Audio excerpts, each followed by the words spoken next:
Encuentro, enfoques y contrastes de ideas para la construcción de una ciudadanía informada, inclusiva, con justicia social y participación democrática. En voz alta. Muy buenas noches. Como todos los jueves, les damos la bienvenida a su programa En Voz Alta. Para mí es una gratitud enorme contar con nuestro panelista compañero de todos los jueves y próximos jueves venideros. Carlos, ¿cómo estás? Bien, buenas noches. Aquí con todo el ánimo de discutir. Sabíamos que es el tema de la reforma judicial, ¿no? Pero también vamos a darle un pequeño toque a las otras reformas que van a pasar entre el 1 de septiembre y el 30 de septiembre, ¿no? Exacto. Y precisamente para abordar este y otros temas, vamos a empezar a desmenuzar, Carlos, sobre todo, si te parece, el tema de la reforma judicial, que este tema parece ser que entra en discusión. Entiendo que a partir del 27 de junio, o sea, a días estamos, y no es que ya cuando sale este programa, inician los foros de discusión a nivel nacional, 9 foros en toda la República Mexicana, desde Chiapas, Coahuila, donde se va a discutir este tema de la reforma al Poder Judicial. Y es que, mire usted, podrá más o menos haber escuchado el tema, pero creo que es importante meternos a las tripas de las cosas. Y para eso contar con un especialista como Carlos, pues siempre es enriquecedor, porque pues de alguna otra forma pues abona a nuestro análisis, porque de entrada hay una discusión enorme, Carlos, en relación a cómo vamos a politizar la impartición de justicia. Para que nuestra audiencia se centre en el esquema, pues el gobierno funciona a partir de la división de 3 poderes básicos: el poder judicial, que es el que nos ocupa esta noche; el poder ejecutivo, que la titularidad es el presidente, o en este caso ya será la presidenta de la República; y el poder legislativo a nivel federal, que está integrado por la Cámara de Diputados y la Cámara de Senadores. Cada uno de estos 3 poderes tiene funciones distintas. Nuestra audiencia pues seguramente ya lo tiene claro, pero no está de más decirlo: el Ejecutivo administra los dineros, ¿no? Toma decisiones en materia político-administrativa para definir políticas públicas del ejercicio del gasto público. El Legislativo pues hace leyes y también aprueba los presupuestos de los gobiernos. Y el judicial, que es el que nos ocupa esta noche, pues es el poder que imparte justicia. Y ahí radica precisamente una de las primeras polémicas, Charlie. Dicen, ¿cómo vamos a someter a votación a perfiles que probablemente no tengan la preparación? ¿Cómo vamos a dar paso con la reforma al Poder Judicial a que se haga política en el Poder Judicial? Que ya lo hay, ¿no? Pero la gente dice, ¿cómo es posible que vamos a acceder a eso? Y yo quisiera entrar en análisis primero, Charlie, si nos compartes qué es la iniciativa, porque hay algunas gentes que nos sembraba la duda. Esto también va a caer a nivel local.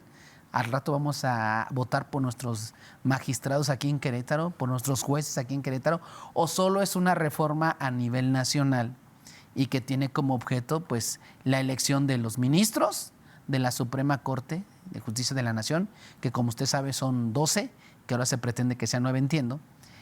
También los juzgadores federales, que son los juzgados de distrito, ¿no? Entonces, que nos expliques un poco más, Carlos, ¿cuál es esta iniciativa y cuál sería el objeto de esta iniciativa? Bueno, primero un poco de memoria, ¿no? Decía una líder de la izquierda, Alicia Colchado, a quien le mando saludos, decía, prohibido olvidar, porque uno de los grandes problemas del sistema político mexicano es que olvidamos de forma muy rápida, ¿no? ¿De dónde proviene esta reforma? Recuerda que el presidente de la República, Andrés Manuel, intentó hacer varias reformas, entre ellas la reforma al Poder Judicial, que no es propiamente una reforma de fondo a la forma en la que se imparte justicia, porque no estamos tocando estructuras sobre las cuales se basa el sistema de la impartición de justicia, solamente de cómo se nombran aquellos que imparten justicia. Es decir, en el procedimiento no hay reforma. No hay reforma, ¿no? Sino en quién encabeza. ¿Quién es el que toma y cómo lo designas? ¿No? Okay. Te voy a poner un ejemplo así muy, muy sencillo, ¿no? Si decidiéramos pasar de la elección del presidente de la República, como hoy la tenemos, de voto popular, a un sistema cuasi parlamentario, ¿no?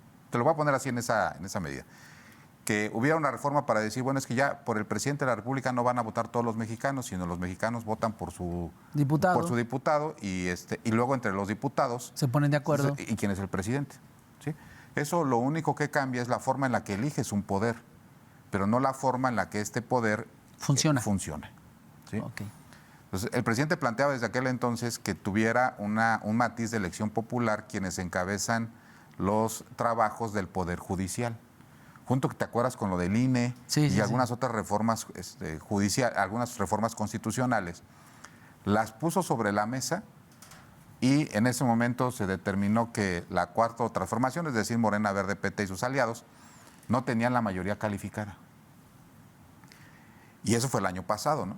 Entonces, cuando el presidente dice, bueno, vamos a ir al plan C, después de pasar por el plan A y por el plan B, y el plan B dice, bueno, no tengo la mayoría para hacerlo. O sea, el presidente no tiene la fuerza política suficiente en el Congreso para reformarlo. No tenía las 2/3 partes ni de la Cámara de Diputados, ni de la Cámara, sobre todo en la Cámara de Senadores. En la Cámara de Diputados lo había conseguido de forma muy habilidosa, pero el gran problema estaba en la Cámara de Senadores. Entonces, el plan C, ¿qué es lo que dice? Bueno, pues vamos a pedirle el apoyo a la ciudadanía para que nos dé las 2/3 partes de esos órganos que necesitamos para aprobar las reformas judiciales. Esas reformas, o sea, así sale el tema del plan C. Y él pide el voto por este plan C. Y los candidatos, todos los candidatos de la 4T, salen con este discurso. Y permea muy rápido, Arturo. O sea, la realidad es que la forma en la que planearon, a lo mejor no quedaba muy claro exactamente cuál era el plan C, pero lo que se trataba era de darle una mayoría total a Morena y sus aliados.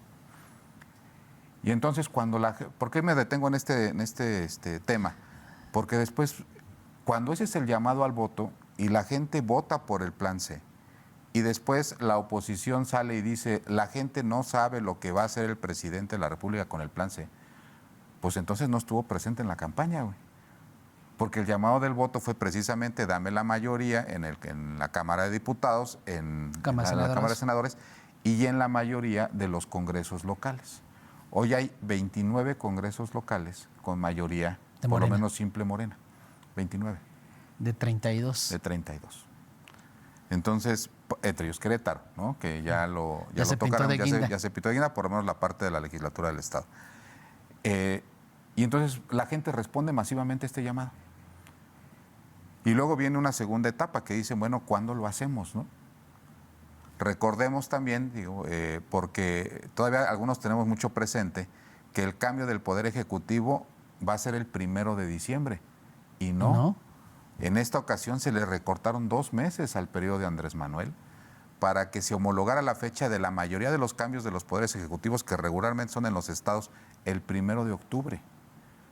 Y recordemos que la legislatura federal, tanto Cámara de Senadores, Cámara de Diputados nueva, entran el 1 de septiembre. Es decir, el 1 de septiembre entran la Cámara de Diputados y la Cámara de Senadores. Y el gobierno federal cambia de titular el 1 de octubre. El 1 de octubre. Así es. Entonces hay un mes que le alcanza a Andrés Manuel López Obrador con esta nueva configuración al interior de la Cámara de Diputados y de la Cámara de Senadores para impulsar esta reforma. Y ahí viene lo que interpretamos, porque todos lo vimos, la realidad es que todos lo vimos. Si no desencuentro, la primera falta de coordinación de Claudia con Andrés Manuel. Porque Claudia Sheinbaum dice, bueno, vamos a estudiar y analizar la iniciativa, y el presidente dice, no. O sea, por eso votó la gente. Pues ese fue el llamado de la gente, y yo coincido con el presidente Andrés Manuel. ¿Cómo lo vamos a estar pensando si ya hay un mandato reflejado en las urnas de darle una mayoría precisamente para este llamado? Para reformar. Para reformar.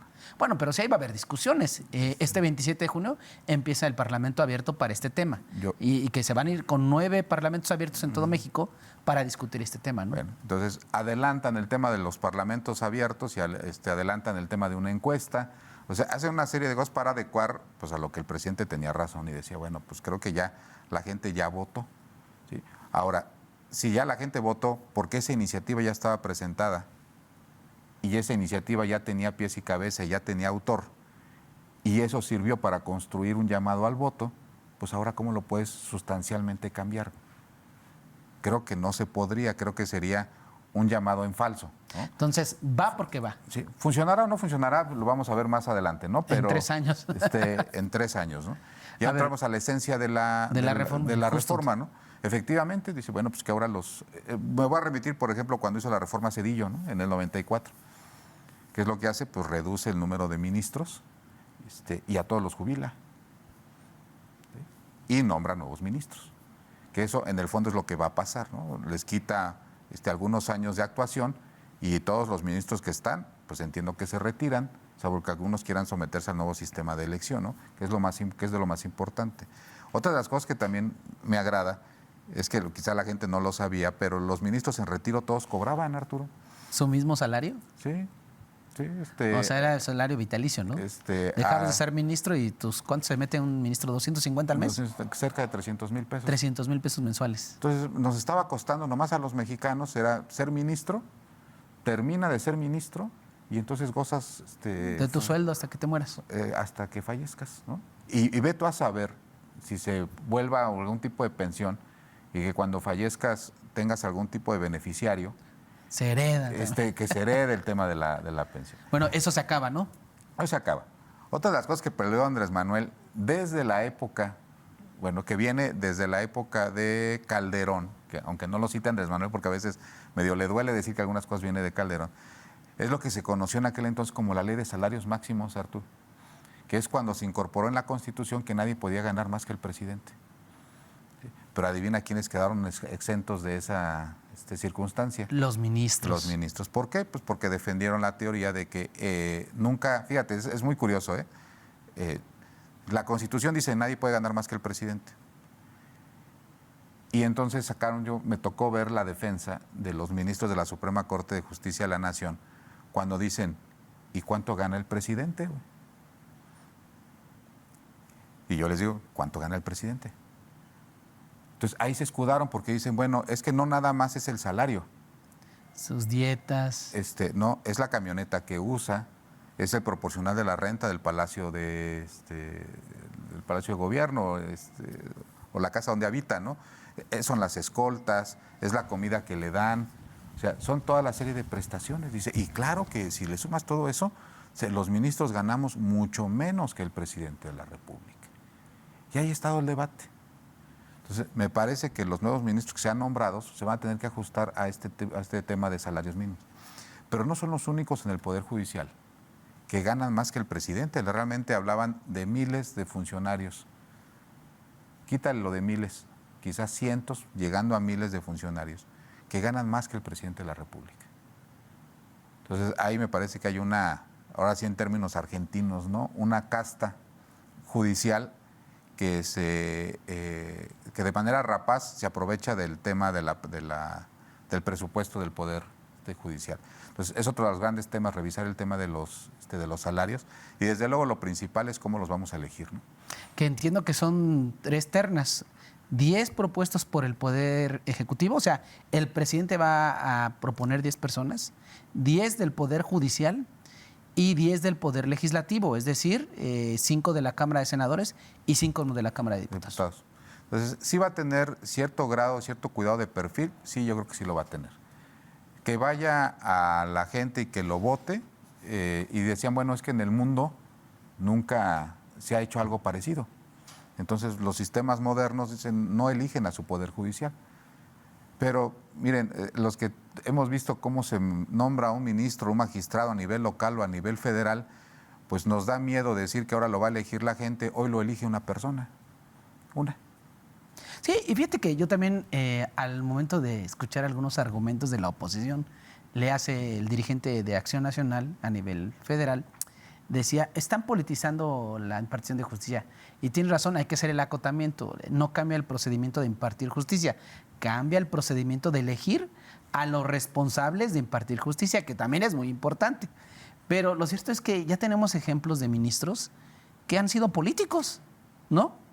Pero dicen, vamos a politizar el nombramiento. Pues, aquí yo, por ejemplo, aquí en nivel Querétaro, ¿no? Hay un magistrado que fue dirigente de un partido político y fue diputado. Y entonces, porque dicen, no, ahora van a pasar de ser exfuncionarios, exsecretarios, dirigentes de partidos, y van a pasar a ser ministros de la Corte, jueces federales y magistrados. Y dices, bueno, pues eso sí está pasando ahora, solo que quien decide son unos cuantos.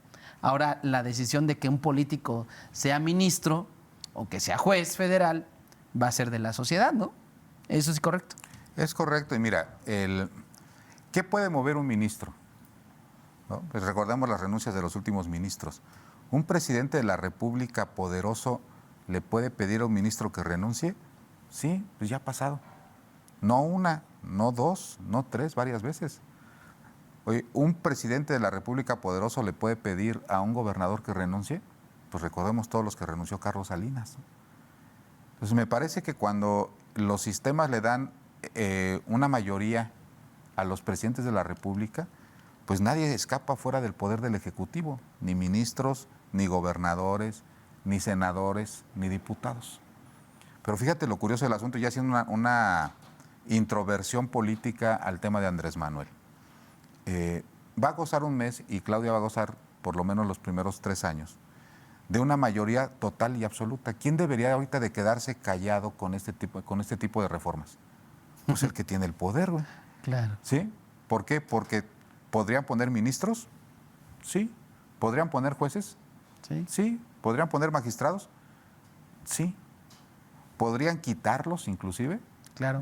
Sí podrían. Y entonces, a mí lo que se me hace relevante es la 4T, digamos que Morena y sus aliados, teniendo la posibilidad de poder nombrar todo, Arturo, lo que dicen es que la gente elija. Solamente es el poder reformándose al poder, cosa que es muy extraño, porque regularmente sucede lo contrario, es el poder destruyendo al poder. No, destruyendo las escaleras con las cuales te llevaron al poder para que otros no suban. Sí me explico. O sea, ahorita lo que derivan de decir es, oye, pues ya no le muevas nada, ¿no? Sí, hay que reconocer que la 4T está haciendo una reforma estructural de fondo, en este caso de la forma de elegir a los ministros. Y tienes razón, la verdad es que en la lógica del poder están cediendo su potestad política y jurídica que se eligen a través del Senado, como funciona ahora, a la gente. A mí lo que me preocupa, en esta parte, tienes razón, en la parte de los ministros, pero en la parte de los jueces federales hay un procedimiento que sí está como un poco más claro y que no es tan político, Charlie, que tiene que ver con la carrera judicial. Este procedimiento, para que nuestra audiencia tenga una referencia más amplia, es, digamos, el que refleja la carrera judicial, de tal forma que si usted accede a una herramienta o un instrumento o una figura de carácter federal en materia de justicia, pues quien va a decidir en primera instancia es un técnico, no es un político, es un técnico que debería de asumir criterios técnicos, es decir, alguien que está preparado. Entonces hay exámenes, son puestos por oposición, le llaman, en los cuales son concursos, ¿no?, al interior del Poder Judicial a nivel federal. Lo cierto es que a nivel de jueces y los tribunales de circuito y demás, pues no era tan político el tema. Digo, era político en tanto que a lo mejor en la judicatura o el Poder Judicial, ¿no? Pero ahora con esta situación, sí es cierto que a nivel federal, los jueces federales, pues ya se vuelven políticos, Charlie. O sea, eso es un hecho, y que ahora los juzgadores tendrán más un perfil político. ¿Qué es la ventaja? Pues sí, que ahora no van a decidir en la Corte para los ministros, pues unos cuantos, que son los senadores, y con el empuje del presidente de la República, en este caso la presidenta ahora, que va a ser la gente, es en el caso de los ministros, pero en el caso de los jueces, pues también va a ser la gente, y ahí es donde dices, bueno, probablemente tendremos algún tema, porque ahí el financiamiento de esas campañas, Carlos, o sea, ¿qué compromisos va a tener un juez federal? Tú ves, a ver, por ejemplo, un ministro, Charlie, trae compromisos políticos, claro, con la fuerza política que lo apoyó en el Senado y también con el presidente, ¿no? Pero hasta ahí.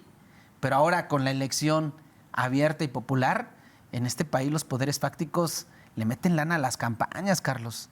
Los narcos le meten lana a las campañas. Y en este caso, si ya de por sí los jueces se quejan de que resuelven a veces presionados por el crimen organizado, pues imagínate que le metan lana a las campañas de los jueces federales. Imagínate que le metan lana a los ministros, que digo, entonces ya no solamente van a tener el compromiso del presidente y de los senadores, ahora tendrán que tener el compromiso con el crimen organizado, y luego entonces también está otro de los poderes, que son los poderes económicos, Carlos. Imagínate un diferendo con Coca-Cola. Imagínate un escenario. Yo lo demando porque soy diabético gracias a Coca-Cola, no a la decisión que tengo de tomar Coca-Cola, sino por la Coca, ¿no? Ajá. Pero lo llevo a un juzgado federal. Pero resulta que ese juzgador federal recibió una lanita de Coca-Cola para su campaña. ¿No habrá conflicto de intereses ahí? O sea, los poderes económicos en este país se meten a la política, se meten a las campañas. Y entonces ahí sí entra un poco la preocupación. ¿Cuál va a ser el criterio que va a asumir un juzgador federal si detrás de ti trae ciertos compromisos? Es ahí donde yo digo la oposición probablemente habría que ponerle un poco de atención. Yo no tengo la menor duda, como lo acabas de referir, que democratizar los procesos por los cuales se eligen a los jueces sea bueno, es bueno, porque ya no le dejas en la mano de uno. El tema es el riesgo que corremos como sociedad, porque la política en este país no es tan distinta de otros países, pero lo cierto es que sí, aquí sí está muy avanzado el tema del crimen organizado y de los poderes económicos que hay, que le meten lanita a las campañas. Entonces vas a tener ya jueces que van a tener compromisos, ¿no? ¿Cómo ves eso, usted? Pues fíjate que a mí hay algo que me da más miedo que el crimen organizado, que son las familias organizadas. O sea, esas familias que se reúnen en los clubs campestres, en los clubs, en los cotos ricos del país, güey, y que en una sentada familiar entre 3, 4 familias deciden. Agarran uno de ellos y le dicen, tú eres ministro. Y que tienen el control, que pasaba antes de Andrés Manuel. Yo siempre, en estas últimas fechas he defendido la teoría de que independientemente de los logros que se le lleguen a atribuir a Andrés Manuel, yo creo que el principal fue la separación del poder económico del poder político. A ver, Carlos, yo creo que te estás yendo un poquito alto, ¿no? Porque sigue habiendo ahí no, tema. pero no con el presidente de la República. Ah, ok. O sea, realmente yo no veo a Andrés Manuel sentado en una de estas mesas de gente rica con apellidos rimbombantes de quinta generación y diciéndole, fíjate que mi hijo, mi sobrino anda por ahí sin chamba, hazlo ministro. No lo veo. No lo veo porque creo que inclusive ni siquiera a esas cenas va. No lo veo en ese tipo de presiones. Pero sí veo que este tipo de situaciones existían con anterioridad. Entonces, ese tema de control que dicen ahora se lo vamos a ceder a lo mejor quizá a través del financiamiento de las campañas al crimen organizado o al poder económico o al poder de algunas empresas, eso es precisamente lo que se trata de combatir. Por lo menos decir, bueno, a lo mejor hasta dónde va a llegar este tema, este control, que no se va a eliminar totalmente, hasta la formación, vamos a llamarlo así, de las propuestas. Pero aún así va a tener una posibilidad, una persona, 2, 3, 4, 5, no lo sé, de llegar sin el apoyo de estas familias, que hoy tienen el control de estos espacios, sí, que es el poder económico, y a veces es el poder no tanto el económico, sino el generacional de control sobre estos órganos. Entonces, es lo que yo muero por ver, cómo empiezan a aparecer gentes diferentes en este tipo de situaciones. Yo también conozco muchos jueces de distrito que han sido de carrera judicial, ¿sí? Pero también hemos conocido que el Poder Judicial es de los que más nepotismo tiene.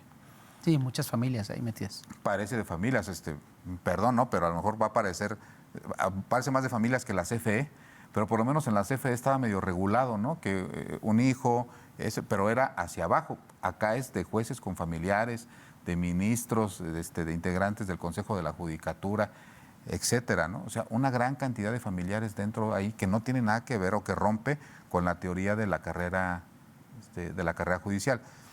Yo creo que esta va a ser una de las únicas reformas a las que sí se le van a mover las comas, ¿no?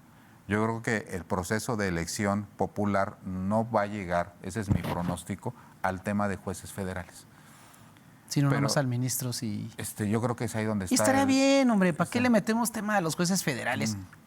Yo creo que tiene que tener una parte de carrera judicial y debe tener una parte de los que dirigen, los que impregnan el poder, sean o tengan una orientación popular, ¿no? ¿Qué es lo que más me preocupa? ¿Sí? En el sentido de que efectivamente las decisiones pudieran no estar empezando a ser técnicas, sino populistas. ¿Sí? Y eso es importante recalcarlo, Carlos, porque fíjate, o sea, yo me declaro totalmente, digamos, como alguien que se identifica con la izquierda. Sin embargo, a mí lo que me preocupa a veces es que la izquierda no es la izquierda, y la izquierda se disfraza de izquierda para hacerse de artimañas y artilugios que desde luego lo que hacen es fortalecer a la derecha en este país, ¿no? Y rasgos que me preocupan son los fanatismos y otras cosas, pero yo veo que en este tema de la reforma del Poder Judicial se debería de entrar a fondo y discutir con la gente que sabe, ¿no? Con la gente especialista, del impacto. Mire, si podemos poner a cuadro, digo, esto se ha movido a nivel nacional con algunas de las situaciones que se están cuestionando. Para entrar un poco en materia, Carlos, si me la proyectan, en la parte, digamos, de la reforma ya como tal, no sé si nos pueden apoyar con la lámina. En la parte de la reforma, se establece que se va a discutir a 1 de septiembre, pero la gente que está diciendo aguas con esta reforma es, ojo, ¿qué va a pasar con los procesos judiciales que ya están en proceso? Dice que no se establece un plazo perentorio para terminar eso. Si vas a disminuir los ministros de la Suprema Corte, los casos que llevan esos ministros, ¿a dónde se van? Y los plazos, ¿qué onda con los plazos, no?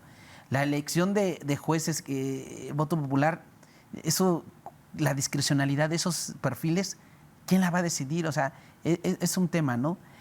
Hay un tema que seguramente tú lo traes mejor que yo, que es el escalonamiento. A mayor número de votos, mayor número de años de permanencia en el cargo. O sea, eso está medio raro, pero bueno. Y otras cosas, ¿no?, que establecen ahí mismo en la lámina, ¿no?, en cuanto a los juzgadores especializados, cómo se resolverá en las cuestiones mercantiles, por ejemplo, los temas de violencia de género y otras cosas que yo creo que gracias, yo creo que es importante decirle a nuestra audiencia que a lo mejor la reforma al Poder Judicial sí es necesaria. Yo coincido contigo, Carlos, no se necesita ser experto para darse cuenta que el Poder Judicial a nivel federal y a nivel local tal vez, pues es muy lento, ¿no? Por eso la gente no denuncia a veces cosas porque es, el proceso judicial, híjole, pues lo que lleva a eso, ¿no? Y si es menor el tema, pues ya ni te metes, ¿no? Pues sí, comentaba Charlie, este tema del nepotismo, pues es evidente en el Poder Judicial. Pero bueno, ¿hasta dónde llegaremos? ¿Quién lo sabe? ¿Y qué tan profundidad? En la segunda parte del programa te voy a señalar algunas cosas que faltan tocarte de la reforma, ¿no? Pero bueno, ¿cómo ves hasta ahora? Mira, yo te decía que cuando yo estudiaba Derecho en Conta y cuando estudié la licenciatura en Derecho, había una frase que me frustraba, güey. Porque me decía yo, ¿y quién es la Suprema Corte de Justicia de la Nación? ¿O quiénes son los jueces? Y tenía una frase que decía, los jueces o un juez es aquel que dice lo que la ley dice que dice, ¿no? Entonces te quedas pensando y dices, caray, entonces los que hacen la ley son los diputados y los senadores, güey, y los congresos locales. Pero el que dice lo que ellos quisieron decir, güey, es el Poder Judicial. Entonces, durante muchos años hemos visto una gran discrecionalidad de los jueces, güey, para interpretar la ley. Y yo creo que para la interpretación de la ley no está diseñado el Poder Judicial. Está diseñado para la aplicación de las controversias diseñadas contra la ley. Yo creo que a últimas fechas, te voy a decir unos 20 años para acá, ha habido tal carencia en el término de los diputados o de las leyes, que se le dejaron una gran campo de discrecionalidad al Poder Judicial para poder empezar a decir lo que la ley dice que dice, cuando la ley debería ser lo suficientemente clara para decir lo que quiso decir, ¿no? Y sé que nos tenemos que ir al corte, pero en términos generales, y los abogados que nos están escuchando seguramente coincidirán, prácticamente el derecho mexicano se está convirtiendo más en un derecho gringo. Tú ya cuando ves los recursos, ¿no?, en vez de citar ya artículos de la ley, citas todos los criterios y las jurisprudencias de la Corte. Parecería más un derecho basados en casos, ¿no?, que derechos basados en normas, ¿no? Pero eso lo comentamos después del corte, ¿no? Sí. Vamos a un corte y regresamos en voz alta. Regresamos. Le agradecemos el favor de su atención en esta noche, debatiendo o platicando, dialogando en torno a la posible reforma al Poder Judicial, que en próximas fechas habremos de ser testigos en este país. Y bueno, nos quedábamos con esta reflexión, Charlie. Me gustó mucho esto que estás diciendo, que hay muchas cosas en el Poder Judicial que yo creo que no están atendiendo de manera, digamos, sustantiva en cuanto a el origen de ser, o sea, la razón de ser del Poder Judicial. Es cierto eso que dices, a veces parece que los juzgadores interpretan más la norma que la aplican. Y luego a veces es que aplican la justicia de acuerdo a jurisprudencia cuando pues, los jueces no son para hacer leyes, ¿no? Entonces hay una gran polémica en eso. Pero fíjate que ya metiéndonos a un tramo o a un espectro y aspecto más político de la reforma, bueno, pues ya están las voces que dicen que sí, la reforma, las voces que dicen que no, la reforma. Entre los principales actores que dicen va la reforma, aunque el líder sindical, ¿no?, del Poder Judicial de la Federación dice, bueno, mientras no se toquen los derechos laborales de mis trabajadores, es decir, de los trabajadores agremiados del sindicato, no hay tema, están a favor de la reforma del Poder Judicial. La presidenta del Senado decía, es que el Poder Judicial ha representado un estorbo, una traba. Algunos podrían decir, el Poder Judicial en realidad a la 4T le ha sido un equilibrio de pesos y contrapesos, ejerciendo el tema del Poder Judicial, pero en la 4T, sus actores, por ejemplo, ahorita la presidenta del Senado dice, no, en realidad ha sido un estorbo, ha sido un dique a las grandes transformaciones de este país, el Poder Judicial. ¿Por qué? Porque frenan, ¿no?, a través de instrumentos jurídicos como acciones de inconstitucionalidad y demás que ya lo sabemos, ¿no? Y luego, por otra parte, pues está la gente sobre todo de Acción Nacional, que dice, bueno, es que esto va a traer consigo consecuencias negativas para la impartición de justicia, que ya lo decíamos al principio, la falta de posible inexperiencia de la gente. O sea, un juzgador tiene que tener preparación, no es como un diputado, que me perdonen los diputados y las diputadas y senadoras y senadores, pero la verdad es que pues la democracia y de los, digamos, de los grandes vacíos de la democracia en cualquier parte del mundo es que la gente que probablemente no tenga el conocimiento técnico puede estar al frente de estos espacios. En el Poder Judicial sí se hace necesario que alguien le sepa, ¿no? Es como un mecánico.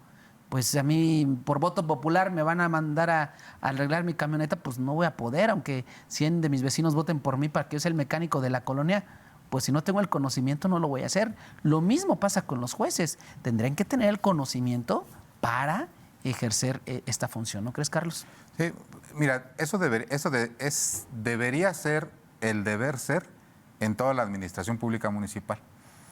Yo siempre pongo el siguiente ejemplo, ¿no? Si ahorita llegara alguien y te dijera, oye, ¿quieres ser el gerente general de Tremec? Yo diría que para no. Mañana dirías, pues a lo mejor tú y yo diríamos, pues no estoy capacitado. Oye, pero vas a ganar 300,000 pesos. Pues no. Pero si nos preguntaran a todos los que estamos aquí en el set, oye, ¿mañana quieres ser presidente municipal? Dirías que sí. Dices que sí. O sea, hay una percepción de que no se requiere la más mínima capacitación para acceder ya no solamente al Poder Judicial, sino a cualquier cargo público. Y yo te voy a decir que la impartición de justicia solamente, en términos generales, podría afectar pues, a las dos partes en disputa o a una de ellas, ¿no? Pero un presidente municipal, un secretario de Finanzas, un secretario de Desarrollo Social, que de esos tenemos miles. Muchísimos. En la República sin la capacidad para llegar a ser, pues igual hacen un daño parecido, ¿no? Y no hay un cuestionamiento, por ejemplo, ahorita que ya no es por qué los presidentes municipales no son como en otros países donde hay estados centralistas, en donde el gobernador los pone. Y entonces pues ya nos quitamos del problema porque tiene que ser un presidente municipal, más bien como un city manager, que conozca del proceso administrativo municipal, y entonces que los nombren los gobernadores o que el presidente de la República nombre a los gobernadores, y nos quitamos del tema de que un cargo tan específico como el de gobernador y que pudiera ser tan técnico, caiga en manos de alguien que lo elija la gente. Si te fijas, los argumentos parecen ser exactamente los mismos, ¿no? Me decían mis alumnos, oye, ¿y esto es posible? Les decía, bueno, pues esto se llama la 4T. Y yo recuerdo cuando en los libros de historia decían, México no puede ser un país libre, ¿no? Y se fue a una guerra de independencia y se consiguió. Y luego estuvimos transitando entre imperio y república. O sea, entre quién manda, un emperador, o quién manda sin los tres poderes. No, es que no puede haber tres poderes porque no se van a poner de acuerdo. decían los que apoyaban el gobierno centralista, güey. Y los republicanos, entre los cuales seguramente tengo algunos, debo tener algunos ancestros, decían, no, sí debe haber un sistema republicano. Y luego centralista o federalista. Y luego vino la reforma y dijo, no, es que no puede existir un Estado mexicano fuera de una iglesia oficial. Y no se puede separar porque, bueno, pues ellos tienen el aparato. Y pues sí se separaron y funcionó. Y luego vino el tema de la no reelección, ¿no? Dijeron, no, es que la reelección, y tú ves los diarios de los debates, es que tiene que haber reelección porque tiene que haber un seguimiento y tiene que haber experiencia y tiene que ser un conocimiento técnico acumulado a través de los años, ¿sabes? 30 años de Porfirio Díaz y luego vino una revolución. Y luego después de que se pone la revolución, dicen, bueno, pues la revolución maderista que nada más decía que teníamos que tener el sufragio efectivo en la no reelección, o la revolución social encabezada por Zapata y por Pancho Villa. Y por Pancho Villa. Entonces yo, no, este tigre no lo van a poder apagar, no lo van a poder dominar, ¿no? Que fue la sentencia que hizo Porfirio Díaz cuando se fue en el puerto de Veracruz. Dijo, a ver, ya soltaron a la bestia, ahora hay que ver quién la amarra, ¿no? Pues se amarró. Entonces, México ha estado lleno de retos de gente que dice que las cosas no se pueden hacer como se pueden hacer. Y me parece que sí es un proceso de transformación que debemos por lo menos intentarlo. Ya. Y decir, hay que arriesgarnos a hacer algo diferente para ver si conseguimos resultados diferentes. Yo nada más haría la siguiente reflexión para los que nos están escuchando, de una reflexión a 25 años. Porque ahorita estamos haciendo, o estamos juzgando la decisión con un partido al que se le, insisto, en el plan C se le dio el poder de tener el Ejecutivo y de tener la mayoría calificada en ambas cámaras. Pero ¿qué va a suceder cuando se vuelva a pulverizar el poder dentro de 25 años? Esto que hoy no quieren los partidos conservadores se vuelve otro contrapeso contra el poder futuro. Eso es un hecho. Y entonces solamente se logran estos cambios que se vuelven contrapesos en el futuro cuando alguien con el poder absoluto renuncia a él. Imagínate nada más en el término de las revoluciones que se dieron en Europa, cuando alguien dijo, hay que partir el poder absoluto en tres. ¿Sí? Pero costó una guerra. Aquí no está costando una guerra, es el que tiene el poder absoluto lo está compartiendo con otros actores. Sí, lo que decíamos al principio. Los de Morena podrían nombrar a los ministros sin mayor tema, ¿no? Ahorita podrían agarrar a un gobernador y hacerlo renunciar. Sí. ¿Sí? Pero solamente los grandes cambios se hacen, uno, a través de la vía violenta o cuando el que ostenta el poder cede. ¿Sí? A quienes les gustan las películas y que vean casos esotéricos en las películas o grandes mensajes, pues nada más vean la del Señor de los Anillos. Sí, claro. ¿Sí? Que fue una relatoría, un libro muy bien escrito, que no habla sobre un mundo imaginario, habla sobre la naturaleza del poder, güey, y cómo le tienes que dar a alguien el poder, uno, que no lo desee, y dos, que precisamente su única misión sea destruirlo y compartirlo en varios. ¿Sí? Que va contra la natura humana, que eso. va con la naturaleza humana. Por eso en esta película dices, ¿a quién se lo doy? Pues a un ser de una naturaleza, uno que no quiere el poder y que su única función es distribuirlo para que no se concentre en una sola persona. Eso es lo que estamos viendo. Dentro de 25 años, 30 años, esta medida se va a ver como una medida más de poder distribuir los pesos y los contrapesos en un poder que estaba totalmente centralizado en el Poder Judicial, pero nombrado por los poderes ejecutivos que estaban a su vez subordinados al poder económico. Así lo prefiero ver, y lo demás ya son problemas, digamos, menores. Lo que pusiste ahí en la gráfica me parece que son cosas que se tienen que atender, ¿no? Y justo te iba a decir eso, Carlos. A ver, bueno, la reforma va. Vamos a aplaudirle a la 4T que la elección de los ministros sea por voto popular. Retomando lo de los jueces, ojo ahí, habrá que verlo, ¿no? Pero la de los ministros sí que sea por voto popular.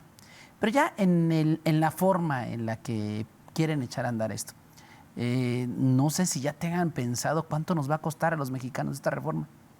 Yo busqué información y no hay. Parece ser que Hacienda, la vez pasada, la Secretaría de Hacienda y Crédito Público del país, refirió que, la vez pasada, cuando la presentan, Manuel, que esto iba a hacer ajustes al mismo presupuesto, ¿no? El órgano legislativo tiene un área que de alguna u otra forma proyecta el costo de las reformas legislativas. Parece ser que no lo tienen calculado. Yo lo busqué y no lo encontré. No sé si tú traigas el dato, pero son cosas que tenemos que decir. O sea, si es necesaria, órale, va. Se la compramos a la 4T. ¿Cuánto nos va a costar a los mexicanos en términos financieros? ¿Y qué vamos a descobijar de los presupuestos para esa reforma? Esa reforma, si se ejecuta, es en septiembre. Y entra en vigor a partir de... Habrá que ver los detalles de la ley ya cuando se apruebe. O sea, quién va a dirigir, por ejemplo, el proceso de elección, efectivamente cuánto va a costar el proceso de elección, cuándo va a ser. Si va a ser este año el mismo proceso de elección, pues el INE no tiene presupuesto. ¿Qué le van a hacer? ¿Le van a asignar más lana o qué? Debería. ¿Y se puede eso? Aunque sería muy extraño que los procesos electorales fueran la segunda mitad del año.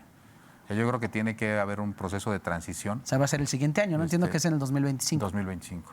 Y es cuando se implementaría ya esta... Cuando se implementa, y me parece que es cuando se tenga un poder ejecutivo fuerte, que pueda ir direccionando el tema de la reforma, pues sobre todo en los temas presupuestales, porque ahora tenemos el otro gran reto que va a ser la elección intermedia, ¿no? O sea, en la elección intermedia debería esto ya estar totalmente aplicado. Y a lo mejor yo me pronunciaría por algo que hace muchos años no se da ni en la Federación ni en el Estado, que es entrarle de lleno a lo que conocíamos. Muchos de los jóvenes ya ni siquiera lo recuerdan cuando empezamos con el tema de las reformas del Estado. Porque esta reforma va a tocar la forma en la que seleccionamos a los integrantes del Poder Judicial. Pero ¿qué va a pasar, por ejemplo, con el sistema realmente de impartición de justicia? O sea, va a haber reformas que lo acompañen. Eso sí será una reforma de fondo, ¿no? Porque la gente, fíjate, y te voy a dar un datito, perdón que te interrumpa, Carlos, pero creo que es importante que nuestra audiencia lo conozca. Fíjense, en la evaluación que hacen al Poder Judicial, la percepción ciudadana de 2018 a 2024 mejoró en cuanto al ejercicio de la función del Poder Judicial. Es decir, la gente piensa que el Poder Judicial, 6 de cada 10 mexicanos piensan que el Poder Judicial hace bien su chamba. Eso es lo que dicen las encuestas, ¿no? En 2018, 5 de cada 10 lo pensaban, ahora subió a 6 de cada 10. Es decir, si los 6 de cada 10 piensan, ¿por qué hacer una reforma? A lo mejor ahí encuentra sentido lo que tú dices, que no se va a cambiar el proceso, sino más quien lo elige, ¿no? Y luego, la otra parte, ¿es contradictorio? Pues no es contradictorio, porque resulta ser que quien apoya la reforma del Poder Judicial, según esta última encuesta que acaban de sacar en Excelsior, pues parece ser que 7 de cada 10 mexicanos dicen la reforma va y va bien, ¿no? Entonces, pues no se contradicen un dato con el otro en virtud de que a lo mejor, pues sí, la gente percibe que el Poder Judicial está haciendo bien su chamba, pero también dice, sí, hay que cambiarlo porque pues, lo que se va a cambiar va a ser la forma de elegir a los ministros y a los jueces, ¿no? Entonces, ahí hay un tema que dices, bueno, está raro. Y ojo, porque esta reforma, Carlos, va a impactar, si pasa como va, a poco más de 1,600 funcionarios del Poder Judicial. 1,600, ¿eh? Pero cuando yo, por ejemplo, me refiero al tema de la reforma del Estado, es que va a pasar con los 1,600. Por ejemplo, los jueces, cuando hace días dijeron, no, un juez de Querétaro liberó un par de personas que eran parientes de unas impresentables, ¿no? Y luego, cuando tú escuchas a los jueces, dices, bueno, pues es que el tema no es mío, el tema es que viene mal integrado desde el tema de las fiscalías, ¿no? Y parece ser que aquí nos hicimos, y es una crítica muy interesante al sistema 4T. O sea, pasamos de un poder ejecutivo que renuncia al tema de las fiscalías y los vuelve organismos autónomos, pero que a los fiscales los nombran las legislaturas, que a su vez tienen el control de los poderes ejecutivos, tanto en el federal como en el local, y luego pasamos a elegir a los jueces por voto popular, y parecería ser que se nos olvidó un funcionario que era más sujeto de voto popular antes de los jueces. ¿El fiscal? El fiscal. Eso sí sería una reforma buena, ¿eh? Eso sería muy interesante. Sí. O sea, es más, creo que en Estados Unidos sí funciona así, ¿no? Es que así funciona. O sea, en Estados Unidos si quiere ser digamos que sería una consecución lógica de este proceso. Ajá. O sea, primero reformas la procuración de justicia y luego va sobre el tema de la impartición de justicia. Y aquí empezamos al revés. Sin que necesariamente sea en serio, sino visto en paralelo, parecería que una cosa no puede ir separada de la otra. Pero es innegable que del 2008 para acá, con el sistema de justicia penal, que se inauguró, ese que le llaman un sistema de justicia penal acusatorio o reparatorio, etcétera, pues ya llevamos algunos años para saber si efectivamente nos ha dado resultado este nuevo sistema en el cual pues prácticamente la mayoría de los fiscales obtuvieron la autonomía, ¿no? Entonces, ¿por qué? Porque va a pasar lo mismo, ¿no? ¿Cómo vamos a saber? Hoy no sabemos si el sistema de fiscalías autónomas ha dado resultado. Pero si hacemos la reforma al Poder Judicial y los nombramos ahora con el nuevo método que está proponiendo la 4T, pero no establecemos en ambos métodos, Arturo, los sistemas de evaluación, vamos a estar sentados aquí cuando yo tenga 70 y tú tengas 69 y vamos a decir, oye, ¿hay indicadores más allá de la subjetividad de las encuestas que nos digan que el sistema mejoró? Hoy de las fiscalías no lo tenemos. Entonces, yo la petición que haría, o mi comentario sería, en el sentido de que en esta reforma se podían interpretar o se pudieran incorporar estándares de evaluación muy, pero muy medibles para saber si en el futuro esto funcionó. Y ponía el ejemplo de las fiscalías porque no sabemos si hoy funcionó. Hoy, por ejemplo, en Querétaro nos vamos a enfrentar ahora con el tema de la legislatura del Estado en manos de un poder diferente. Parecería que el tema central es la elección de la persona. Y no va por ahí. Y no va por ahí. O sea, ¿dónde están los instrumentos de control de la legislatura sobre la fiscalía y sobre todo dónde están los instrumentos de rendición de cuentas de la fiscalía con el órgano que representa a los ciudadanos?